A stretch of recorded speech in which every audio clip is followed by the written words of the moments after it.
Good morning, everybody. My name is Bryles Johnson. I am the Community Development Officer with Volunteer NC with the Office of the Governor.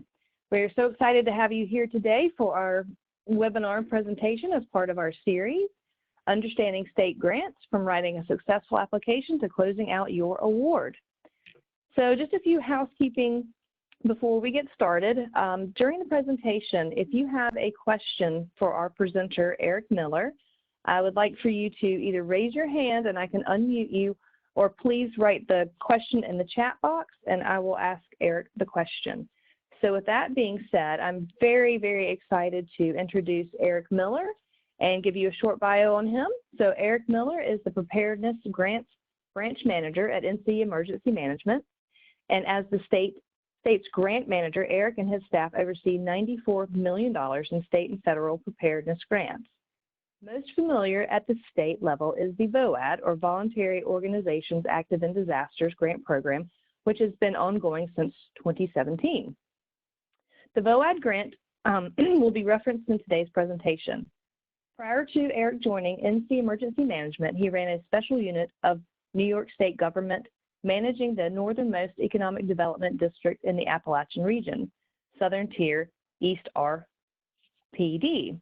At Southern Tier East, his organization wrote, received, and awarded countless grants from both government and private sources to fund affordable housing, economic development, education, and telecommunication programs. Eric is not unfamiliar with the struggles of nonprofit organizations. He was the executive director of an environmental conservation 501c3 for 7 years, managed volunteers, which were sometimes like herding cats, and grew that organization to Central New York's environmental resource for educational materials and programming related to the headwaters of the Chesapeake Bay. He also was the board president for a rural housing authority for over 16 years and understands the needs to ensure funding diversity for programs and the difficulties that come with affordability, rehab, and retrofit programs. So without further ado, I'm very excited and pleased to introduce Eric Miller. Eric, you're up.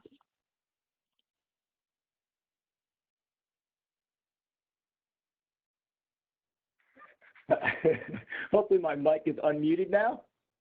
You are now, yep. Good morning, everybody. Thank you very much for the introduction.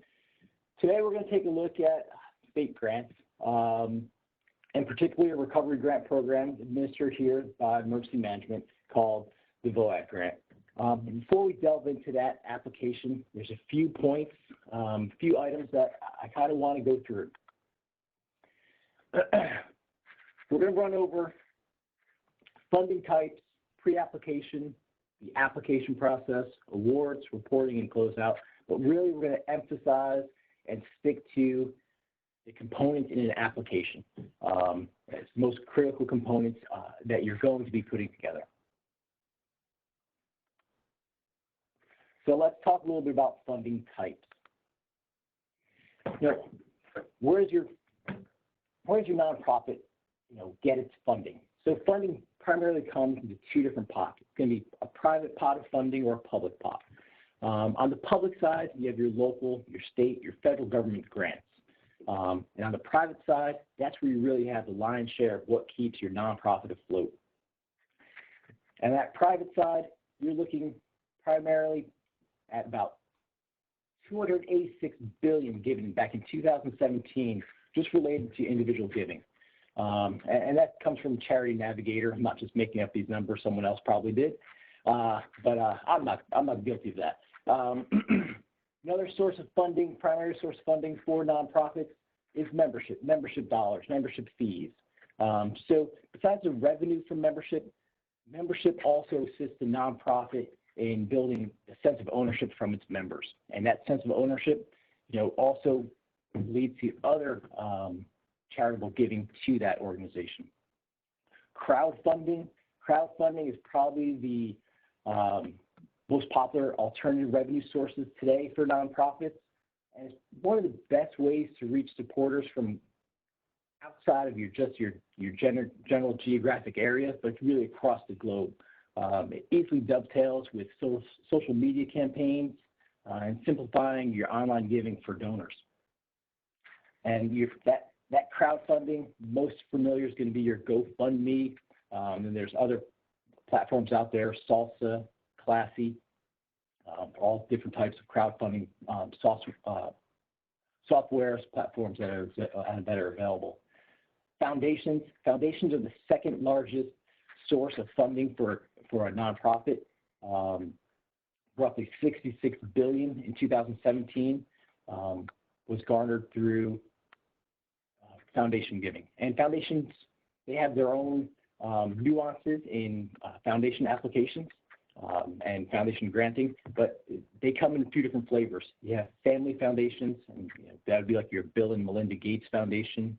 You have your corporate foundations, which are like a Walmart Foundation or a Home Depot or Lowe's Foundation. And then you have a community foundation, which would be like North Carolina Community Foundation, which is really a consortium of different donors coming together to do good in a geographic area.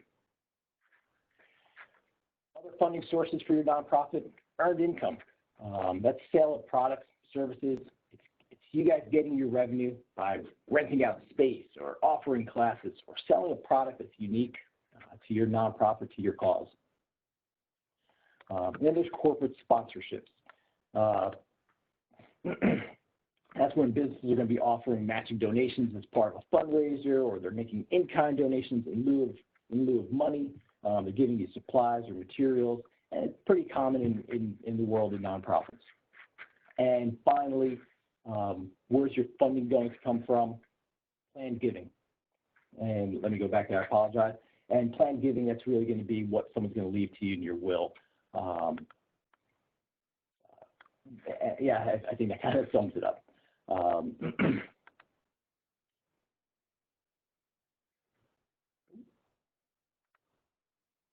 So private sources, went over those. Now let's look at those cities, counties, states, and federal government. They all issue grants to nonprofit organizations, and a lot of times those grants are very transformative to a nonprofit. I've been guilty of comparing grant writing to a lottery. It feels that way sometimes. But in all honesty, when it comes to public funding, it really isn't about luck. You have to earn that grant. And I think if you pay attention, you have a really good chance of earning that award. So there's a lot of reasons why a government grant is needed by your organization. Grants from government agencies give your nonprofit credibility. That credibility is helpful in securing more nonprofit funding and leveraging other funding sources. Government grants are usually significant amounts that make a real difference to a nonprofit's bottom line. And best of all, they're usually grants, and there is no repayment. But on the flip side, grant writing is complicated. It does take time, takes patience, takes persistence. Usually, with government grants, public grants, competition, it's usually stiff. Government grants come with conditions, they have milestones or objectives that you're going to be meeting, and you're also going to be reporting on them. And grants are meant for specific short-term purposes. It's not a permanent revenue stream for a nonprofit, and you can't go into it looking at it that way. So, as long as you're still here and you haven't dropped off the call, let's dig in and find out where we need to begin.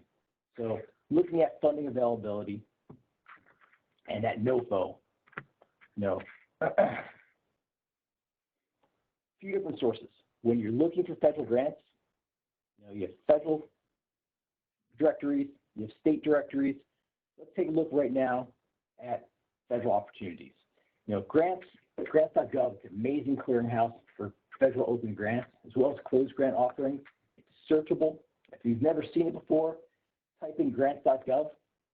You're going to pop up to a home screen in the upper right-hand side, ask for grant opportunities, enter a keyword, throw in disaster housing, throw in a keyword specific to your organization, what you're looking for, and you're going to come up with an entire list of different grant opportunities that are available. Now, you can choose if it's currently posted, if they're closed, if they're archived. You can hone down on who's eligible. You can hone down on what the actual categories are, what agencies are giving the grants, and really find out who's giving the grant, if you're eligible, what the period of performance is. Get a ton of information. It's right there at your fingertips. Well, state and local opportunities, it's a little bit more complicated. There isn't that one-stop shop like grants.gov. Now, you're going to have to rely on search engines, on Google, and looking at keywords that mean something to you and your organization. Now, and you're going to have to be looking for things other than free money. You're probably not going to like things that pop up on Google when you just type in free money. You're going to look to your known contacts, your emergency management or volunteer NC friends. Maybe we've heard about funding sources that fit within your mission. You want to keep open lines of communication with your contacts. You want to see, you want to ask to get on mailing lists. You want to sign up for agency newsletters. You want to follow social media sites. These are all really important just to be on the cusp, because there isn't that one clearinghouse for state and local opportunities. You need to make sure that you're doing your networking.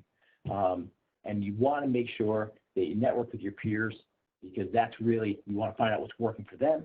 You want to find out what's not working for them. And, I guess I could toss out a pitch here, but the NC VOAD group, the National VOAD group, it's a really great resource. One, to introduce yourself to those peers, but also work along lines and just try to figure out what is working, what isn't working, what kind of funding opportunities are available, how agency X, was able to accomplish, X, Y, and Z. So after you found out grants.gov, or you found an agency website and you found a grant opportunity, you're looking at the NOFO, that notice of funding opportunity, or notice of funding availability, or the RFP, request for proposals, whatever you call it. Let's see what's in it, because they all basically have some of the same components that you're going to need in moving forward with an application. In general, almost all state funding announcements have the same components. It's going to be an overview. It's going to be award information, application submission information, the application requirements, and the best gift ever. And this is honestly the best gift ever in your sourcing out grant funding is most of the time you're going to get a scoring and a review process. So, and those government grants tell you exactly how they're going to be scoring and ranking your application. You're one step ahead of everyone else. In the VOAD grant that we do here, that's one of the things that we provide. We give you a chart, and we're going to go over it, but how exactly is your application going to be scored? So the overview section, you're going to find funding source. This is important. It's important to know if this is federal dollar, state dollar, local dollar, because if it's federal, it's probably going to follow a federal fiscal year calendar versus your general calendar year. There might be all other federal requirements, such as purchasing equipment. You might have to follow the 2 CFR 200. If there's finance requirements, you're going to have to follow those federal guidelines. Priorities in this section are really what the funder's intent of the program. In case of the VOAD, if it's to assist disaster survivors, you should really make sure that you reiterate this intent to in your application. There's no doubt that a grant reviewer knows your application meets the program intent. You don't want to leave anyone guessing. I want to know that your program is exactly the same as my intent as the grantor. And for the VOAD, it's shelters, housing repairs, other emergency and disaster recovery services. It's right there at the bottom of the overview section. Objectives. A lot of times you'll see objectives, what's the funder's goal and objectives, what they're trying to do with this program.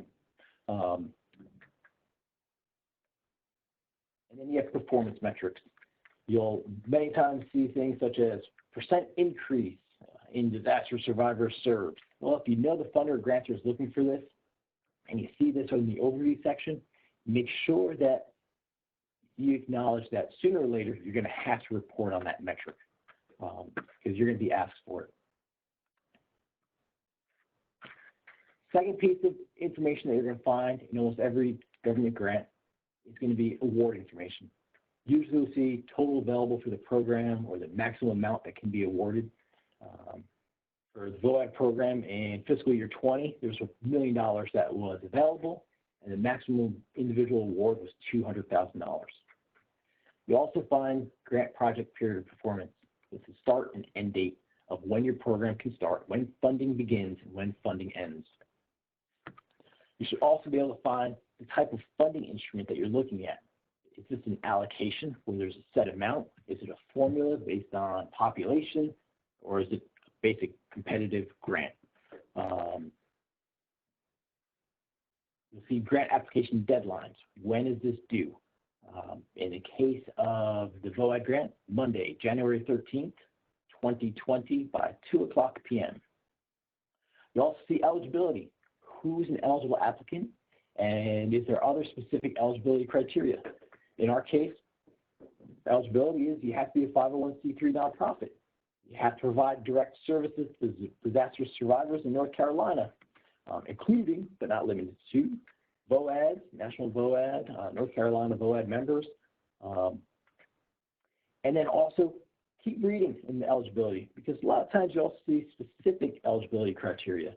One of the lines in the VOAD grant is these entities are eligible to submit no more than one application per program priority for funding. That means you're allowed to put in one application per program priority. And these are little details, but they really matter because you can't inundate the reviewers or the grantor with multiple applications from parent organization on your behalf, from you, because it's going to come up and then applications are going to start getting dropped. So application and submission information. Well, you're going to find here in this section, a release date. When is this released to the public? Sometimes applications and these requests for applications are released in a small amount of window as 15 days. VOADs have usually been, over the last 3 rounds, have been about 30 days. For fiscal year 2020, the grant period was 45 days. And I don't want to say that was the extra 15 days was that much of a gift because that same grant period overlapped with 2 holidays, Thanksgiving and the Christmas holidays. So it makes it very difficult. So 30 days is about your average time to put together an application. Not the easiest timeline as an applicant to follow, but if your programs are in line with the grant program, usually 30 days is a doable amount of time. And most important in this section, the application submission information, you're going to see what that deadline is. I told you before it was January 13th by 2 p.m. So that really means at 2:01, there's no more applications being accepted. And it's sad, but we have applications coming in as few as 3 minutes late that have been rejected. And that's a hard thing to do. We try not to do that. But applications also come in at 5 p.m. They come in, right before midnight. 2 p.m. is the deadline. Read the application. Make sure you hit the deadline when it's supposed to be there.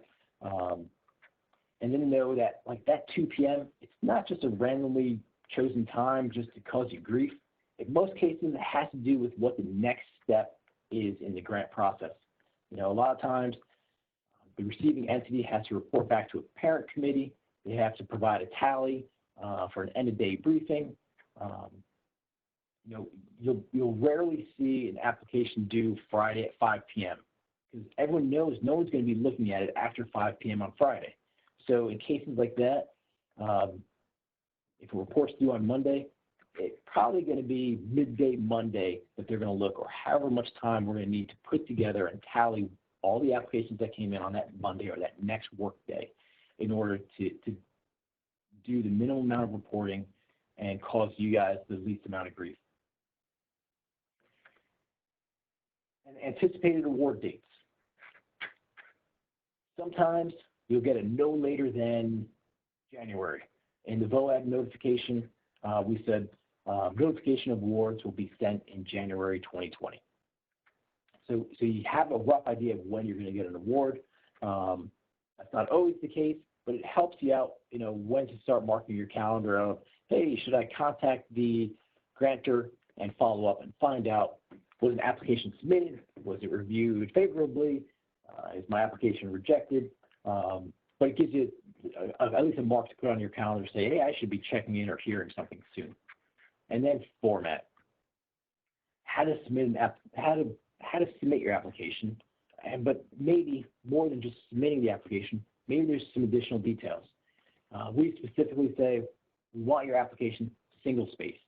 We want a standard 12-point font. We want 1-inch margins. And we're not doing this to be difficult, but we're doing this because applications are usually copied.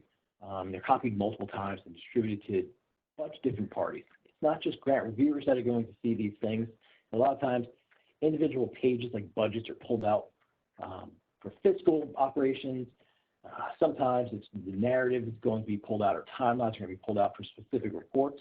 I don't want to be fumbling, nor does a reviewer want to be fussing over trying to guess or figure out what exactly was cut off in the copy machine because you didn't use appropriate margin. And no one wants to strain their eyes reading the application with a number 6 font. So we try to keep things enjoyable for the grant reviewer as much as possible, and try to keep everything on a level playing field. And also look for little details like completed application packets should be a single PDF document and emailed to.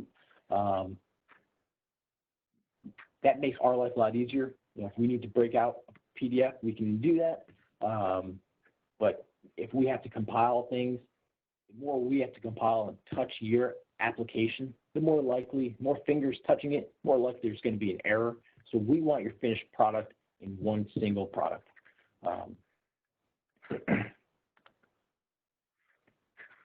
So you guessed it, we made it to that meat and potatoes portion, the application. The application requirements, let me say that again, the application requirements is a listing of what's required. And the keyword, required. So these are things that we need to see in order to keep these applications moving forward.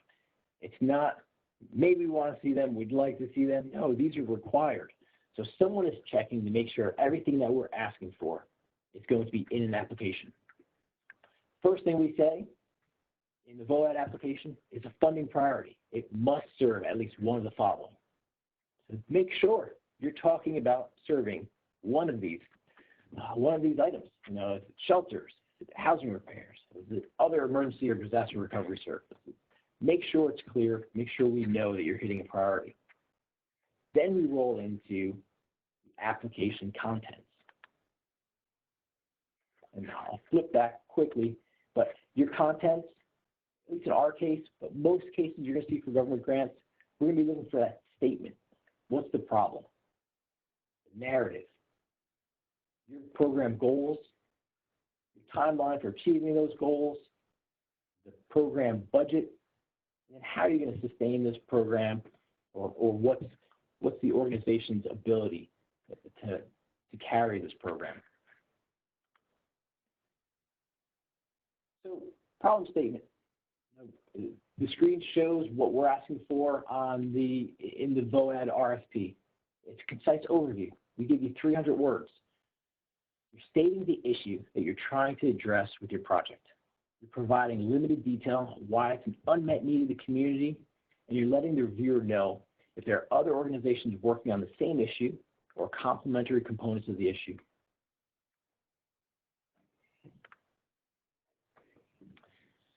Your program narrative, it's more specific. It's the details of the proposed project. What's the target audience or focus? Do you have numbers of unserved population that you're serving? How you deliver the program? And if you are incorporating staff to be funded by the program, what's their role? And how are you going to use them? That's what we're looking for. You have 1,000 words. It's not that long. It's a page and a half maybe. But we're trying to keep limits are set so that it makes a reviewer's job easier, but it also keeps you to the point of exactly what you're trying to do.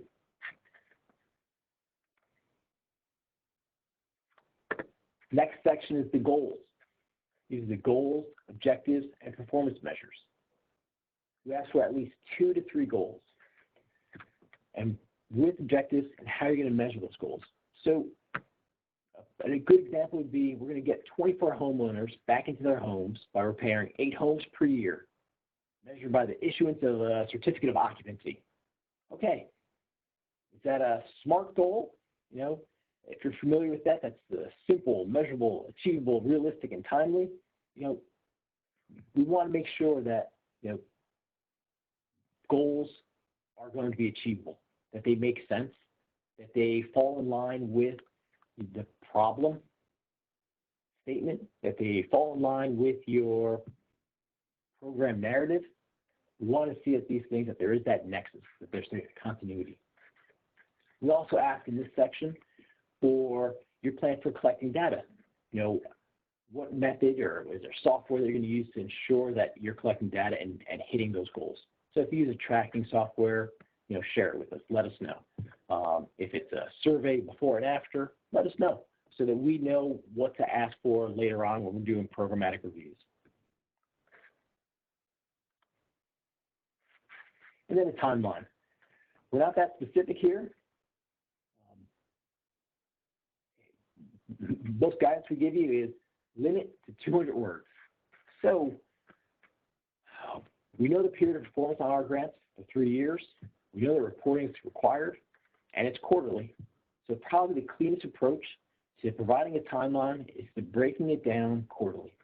Have it follow the period of performance. We have a timeline only on what we're funding.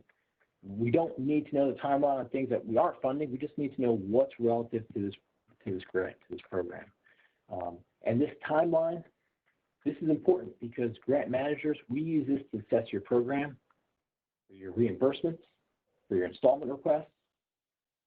It also allows us, though, to keep track, to keep you on track, for us to stay on track, but to report to, the funders exactly how the program is pacing and alert to any issues. So, quarter 1, advertise and hire program staff. It could be prepare outreach materials.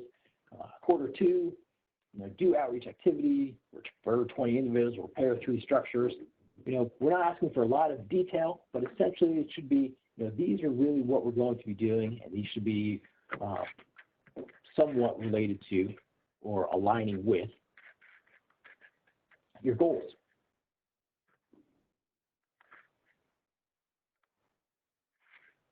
Now your budget and budget narrative.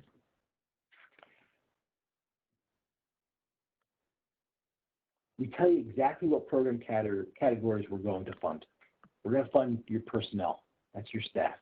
We're going to fund travel, equipment. And equipment's usually a useful life greater than a year, expenditures over $5,000. We're going to fund supplies. We have contractual lines. And when we say contractual, we're talking about contracting program services out or contracting program delivery. Usually it's going to require an MOU between your organization and a subsidiary. Your hired contractor, though, the person you're going to be hired to do roofing or a plumber or electrician, that's really considered this next budget category, which is direct services to survivors. And we want your budget to break down your expenses that fall within these categories. We don't want you to make up new ones. We don't want you to break it down to anything much more detailed unless you're asked to. Personnel, just so you know, that's your gross personnel cost. That's going to be including, however you currently pay your staff. It includes unemployment, health insurance, fringe, etc. That's your personnel. This section also talks about the subgranting of funds. I'll say that in the VOAB program, it's allowable, but it's rarely done. And it's rarely done because it requires essentially every one of your sub-grantees, it would require them to fill out this application for you. And then you'd be submitting that to us on their behalf. It's kind of difficult and cumbersome, and the time period, 45 days, 30 days, doesn't really allow it or doesn't make it that easy.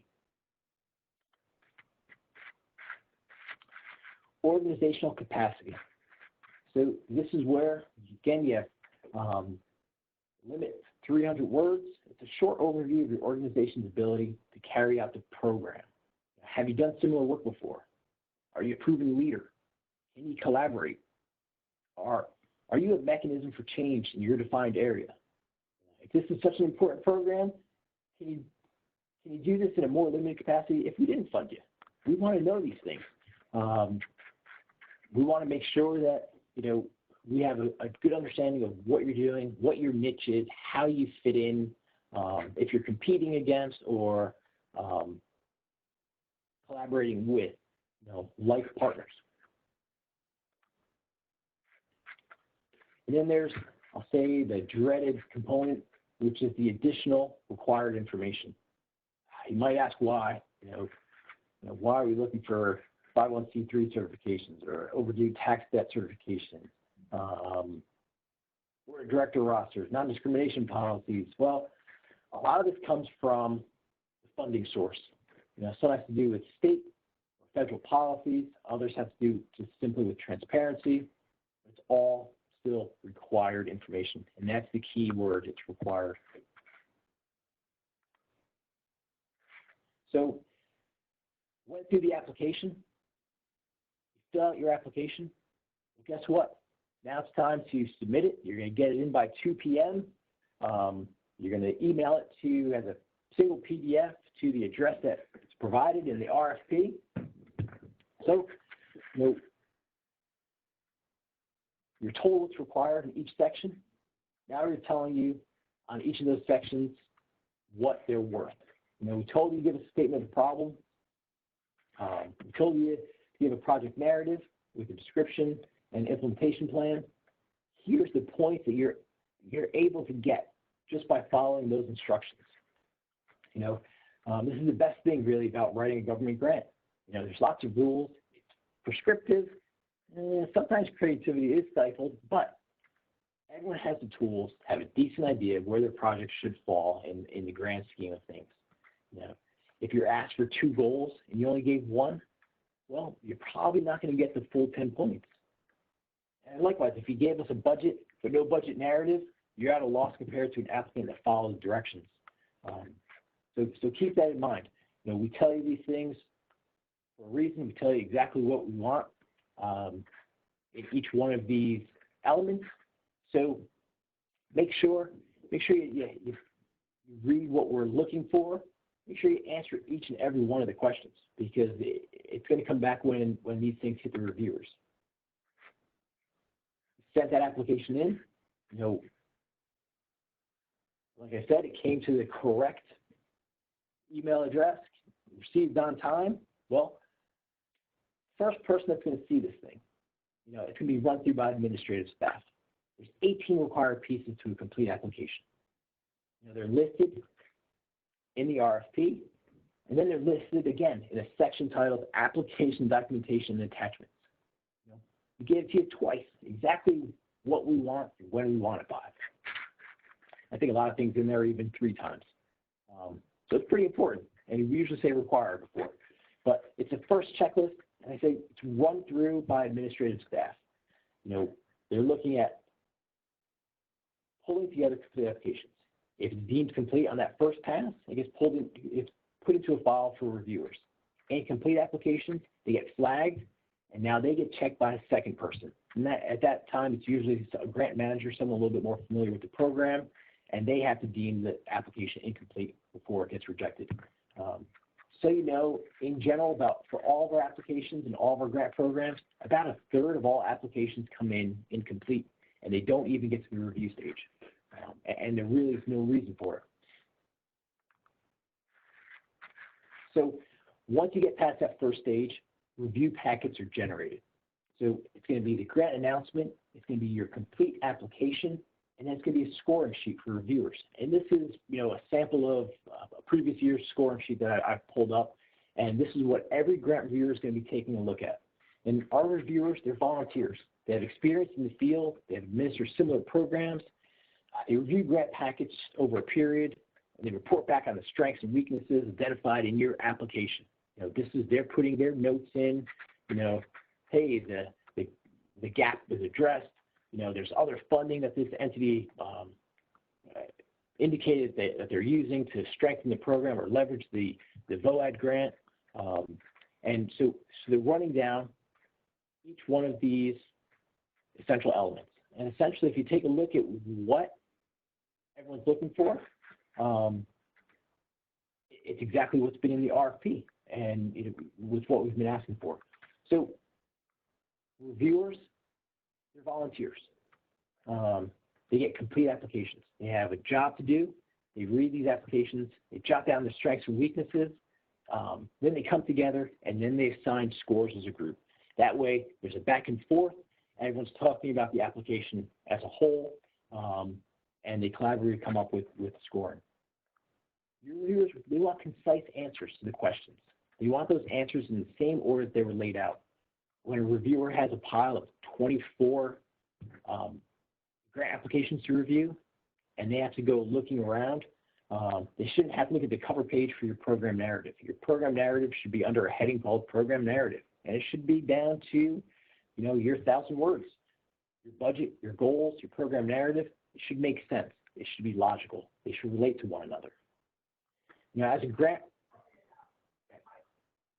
preparer, as a grant writer, as a long-term recovery group looking for funding, when you put these applications together, pass it off to a second person, have them review your application. Probably someone that doesn't know your organization or aren't that familiar with what the program is asking for.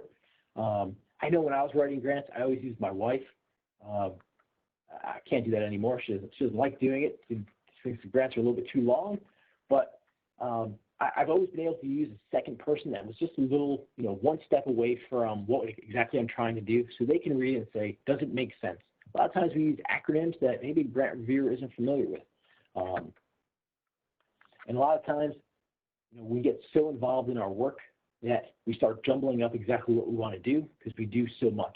And a good case in point is you give me a problem statement that paints a crystal clear picture that the area you serve is in dire lack of referral entities.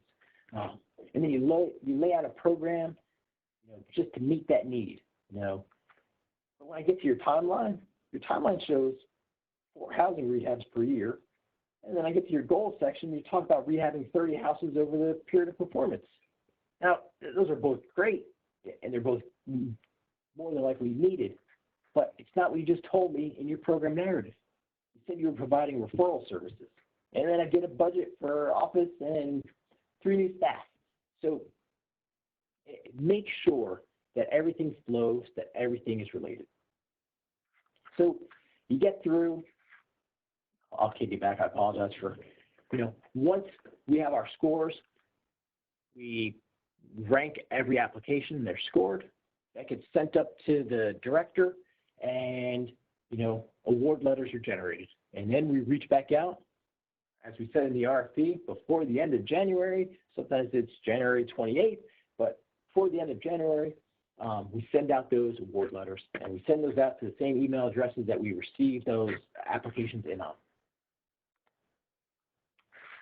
And then that's all you got all the good stuff, get that award letter. Now the fun stuff begins. This is where you ask for $500,000, and I've only awarded you $100,000. So we're going to ask you for a budget modification. We're going to start looking for reporting on a quarterly basis. We're going to schedule site visits, program site visits, and then also fiscal site visits. And then we're going to look for a closeout and make sure that you did at the end of the grant period of performance, you did exactly what you said you were going to do. So with your budget modifications, we're looking for what do you have to change in your program? What are you going to be changing in your timeline? What are you going to be changing in your goals in in order to work with the new allocation of dollars that you received. As soon as we get that back, the next step is going to be getting an installment payment or working with you on a reimbursement. And that all comes through reporting. And on the screen is essentially your a reimbursement form that ties back to your goals. So it's going to be your goals populated in here, which is rehab 4 houses, and then what are the activities performed and what was the cost. Now, we also want to see in here how those costs relate to either personnel expenses or travel, supplies, equipment, those allowable budgets. So we want to see your goals and your budgets, connect here. And that's essentially what we want to see on a quarterly basis. We're not looking for an encyclopedia or a daily log of your activities. We just want to see your goal, what kind of activities were actually accomplished in order to meet that goal or to not meet that goal. Right now we have goals of first quarter is, rebuild 4 houses. In that first quarterly report, we're getting back reports that say, unable to work on houses due to COVID-19. Understandable. But there's still a cost related to admin. There's still a cost related to advertising or estimating. So then you didn't hit the goal, but you did have some activities. So report on the activities. Tell us where those costs were, and then submit those cost reports to us. Cost reports, that's probably a presentation all on its own. The cost report is what we have to generate from the data and the summary sheet that you provide to us. You're going to tell us that you rehabbed 4 houses. I want to see invoices for either that plumber, or your electrician, your roofer, or the supplies themselves. If it's an invoice or a receipt that was paid with cash, you're done. If it was paid with a credit card, I need proof of payment. So I need proof that you paid that invoice with a credit card. I need proof from your bank that you paid your credit card. So there is a paper trail that shows that there is a proof of payment for the activities, and then we issue a reimbursement. On the installment side of things, that's unique to the VOAD program. Not a lot of state or federal programs are really run on an installment or an upfront payment process. The way the VOAD program works, and because it's a little bit different, it always takes probably an extra 2 to 3 weeks, if not more, to get set up. But essentially, we're giving you what you estimate you're going to be spending in a quarter.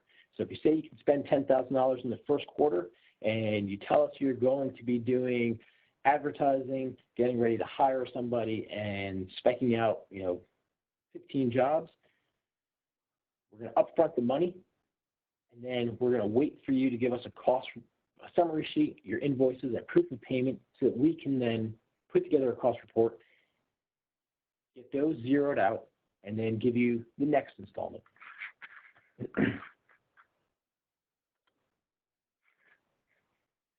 Reporting, it goes right along with, if you want money, we're going to need to see reports.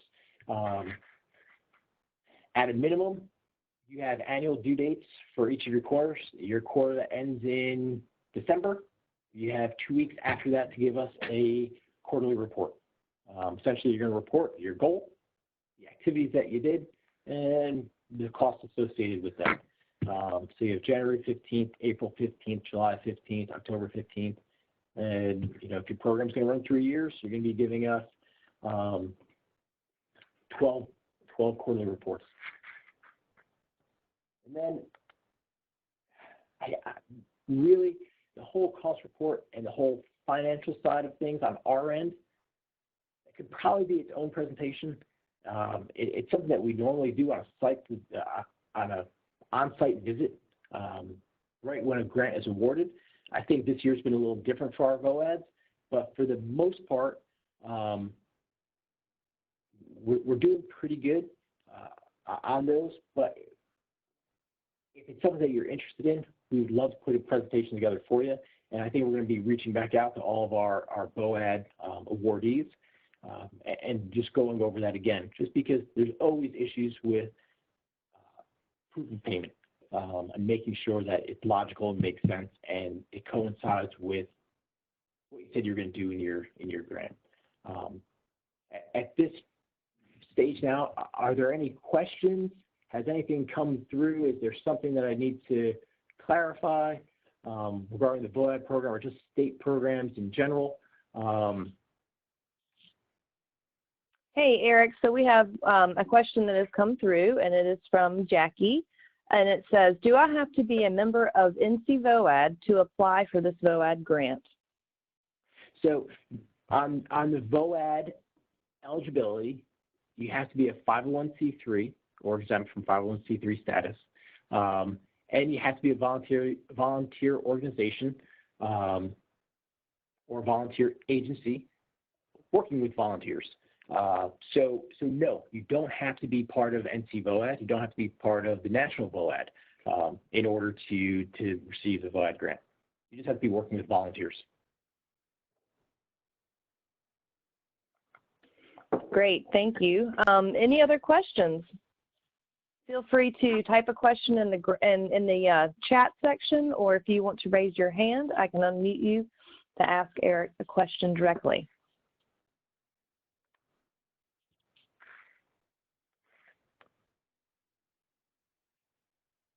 Okay.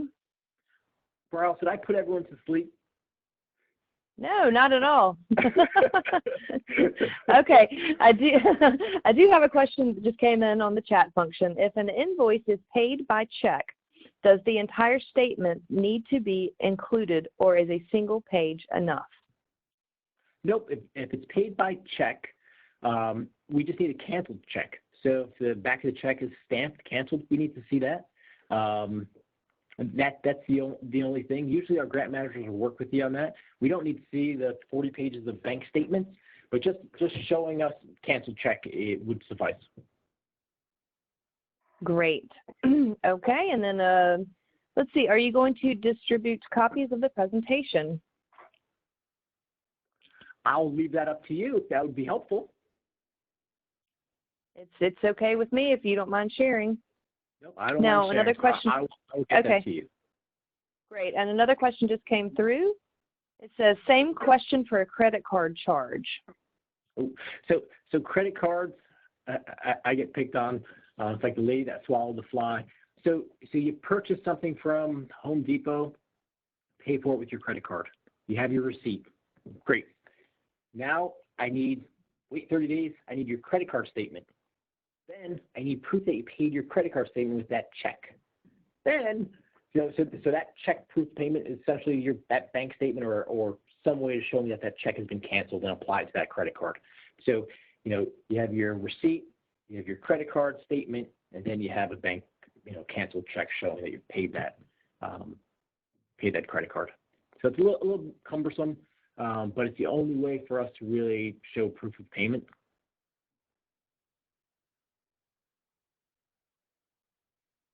Okay, so if someone paid something with a credit card and they have the credit card statement, correct? And then Correct. then somehow you can see that the credit card had paid, that the credit card's been paid, correct? So when I just get a credit card statement, that doesn't help me show proof of payment. I need to see that the credit card statement has been paid.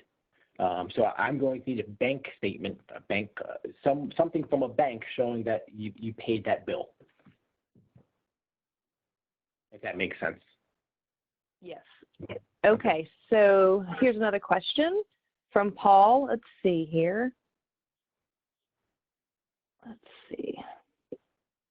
Okay, if I am correct, isn't it an advantage for certain grant opportunities for North Carolina or national VOAD members may not apply to state and federal grant ops?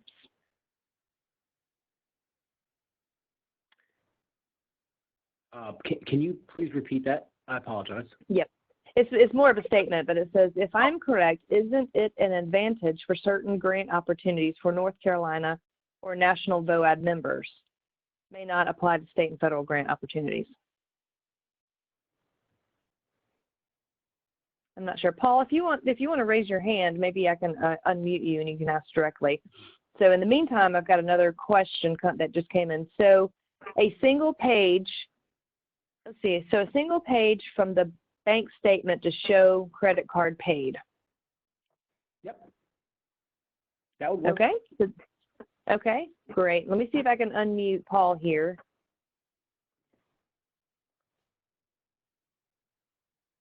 All right, let's see. And if there's any questions, feel free, give me a call, shoot me an email. My email's up. You can, a lot of times on the payment questions, a lot of the cost reports run through either Patty, Evelyn, or Lisa here in the office. So they can actually work with you on trying to fine tune exactly what you're submitting, what needs to be submitted. Sometimes it seems like I oversimplify or make it sound too complicated. They do this day in, day out, and they have a good eye and a good way to try to break it down for you. And that's usually why we try to sit down face to face. Usually the grant manager that's working, that's holding on to doing the grant administration for that VOAD grant likes to meet face to face to let you know what files they expect you to hold on to in case there's ever going to be an audit. How do we want to see our reporting? What do you need to do so you're not overdoing it? We don't want to be inundated with paper. We don't want you to have to look up more than you have to look up. It's just the bare minimum, just to make sure that we all are following rules and that it's transparent. We try to be clear. Sometimes large organizations, credit card payments are difficult because there's multiple projects going on.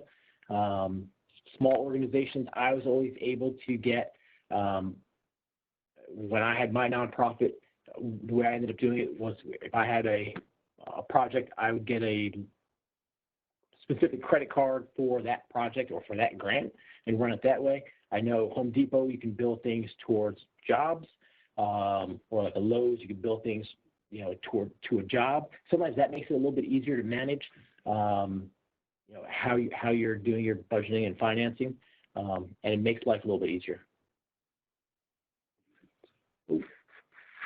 Okay, Paul, you should be unmuted. All right, Paul Dunn, are you, go ahead and ask your question. You should be unmuted. Thank you. I'm via phone. Can you hear me? Yes, Paul, good morning. Amazing, Eric. I'm a huge fan. Your knowledge, your assistance, and just your kindness. Amazing. Thank you. This is will be used. It's my new Bible. I'm not trying to advocate for NC VOAD, but maybe I am. And I know you can't speak for NC VOAD, but I believe there's sometimes grant opportunities, maybe even state and federal, that it is a benefit to be NC or National VOAD member. So it's kind of a statement like Brian said, but do you know if the state runs grants that are facilitated by NC VOAD that only members are eligible for? Maybe that's my question. So right now in the recovery and preparedness side, I don't know of any. For a grant reviewer, though, sometimes having that overarching umbrella and then grouping a larger project, it paints a better picture of what the issue is. And then sometimes that large umbrella, like an NC VOAD, National VOAD, sometimes that membership or steering grants through a larger umbrella organization, you have better oversight or fiscal management or staffing on hand. A lot of the problems that we have with the long-term recovery groups and some of our VOAD applicants, it's lack of staffing, and that's really difficult.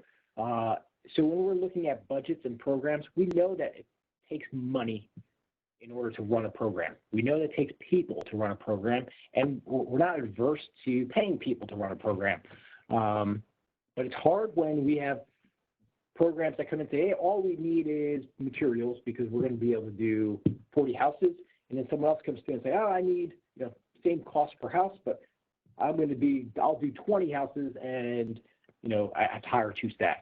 Well, it doesn't weigh that much against the entity that has to hire staff, but we do look at the big picture of how many houses or how many, units are we going to get by, for our reporting at state level, when I have to report to, where this funding is coming from, when I have to report to the director, and, some of my metrics are, how many shelters are we working with? How many houses are we rehabbing? And what are the other services? They never ask, how many people did we hire? But we also have to paint that picture as well. So, because you need people in order to make programs work. And that's, we'll stand behind that as long as this program exists. So we're not adverse. But the umbrella organization idea, Paul, I think that's where, long story short, we do like the idea of the umbrella organization because a lot of times that can pick up the slack for not having the admin or those local professionals, the administrative staff at the local level. So there is a benefit to being part of a VOAD or part of an umbrella organization in applying for these grants particularly. Perfect. Thank you. Yes, sir. Okay, I have one other question that came through. Can the same quarterly or periodic status report and reimbursement request form be used for a quarterly report and disbursement request? So the form has theoretically it's supposed to have 2 pages. One will be your installment request. One will be, one is this is what we're requesting in the next round or for the next installment. This is what we did with this last installment. So there are 2 pieces.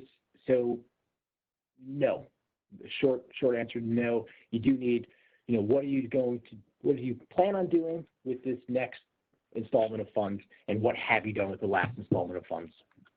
So we do require 2. Okay, we have another question. Can the COGS or Council of Governments also serve as the umbrella organizations? So as long as the applicant meets the eligibility criteria, so if it's a Council of Government, I see no problem with that.